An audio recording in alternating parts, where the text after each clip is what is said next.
Over the southern coast of Iran, the United States military is launching a wave of targeted strikes.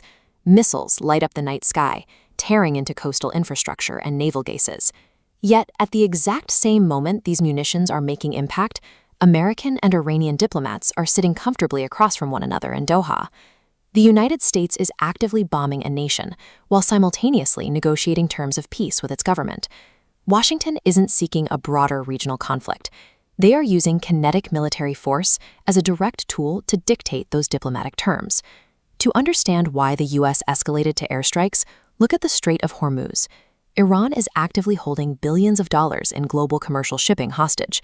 The Revolutionary Guard knows it cannot match the tonnage or firepower of the U.S. Navy. Instead, they rely on highly agile, asymmetric hit-and-run tactics. Their primary tool for paralyzing the strait is the deployment of naval mines, discreetly dropped from these fast boats into the shipping lanes. A physical blockade isn't even necessary. The mere rumor of a few floating explosives in the water is enough to cause marine insurance premiums to skyrocket, forcing shipping companies to halt operations entirely. Whoever guarantees the safety of this chokepoint holds the ultimate geopolitical leverage. Facing a complete shutdown of navigation, the United States was forced to act. The American retaliation focused heavily on southern Iranian ports. The strikes deliberately targeted missile launch sites and the main naval headquarters at Bandar Abbas. This is part of what the U.S. military calls Project Freedom. The operation involves deploying A-10 attack aircraft, Apache helicopters, and destroyers specifically tasked with clearing mines and securing the waterways. But the legal framework surrounding these strikes is just as precise as the munitions. U.S. Central Command explicitly labels these operations as defensive and preventative measures intended to protect American troops and global navigation. By doing so, Washington avoids triggering a formal declaration of war under international law. This is a highly calculated military message. The objective is to degrade Iran's maritime capabilities and inflict operational pain, stopping exactly one step short of total escalation. While the military secures the waterways, the political landscape is shifting. Pakistan spent months attempting to position itself as the primary peace broker, hoping to elevate its geopolitical standing, only to find itself entirely sidelined. The real diplomatic victor is Qatar, stepping in to solidify its role as the indispensable middleman. Qatar manages a highly dangerous balancing act. It hosts Al Udeid, America's largest military base in the region, while simultaneously keeping direct lines of communication open with Tehran. The pressure on these Qatari talks is immense, heavily driven by ultimatums from Donald Trump regarding Iran's stockpiles of enriched uranium.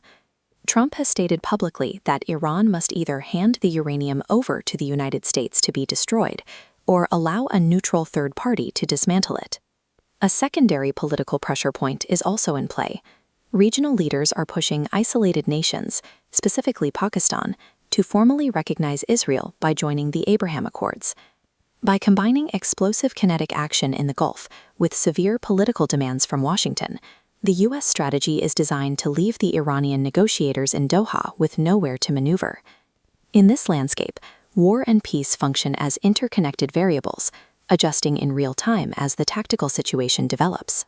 Every physical strike on a naval base acts as a force multiplier for the diplomats sitting at the table.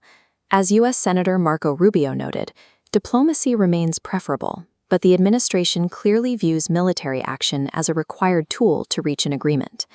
The United States uses its kinetic strength to establish its diplomatic terms as non-negotiable requirements.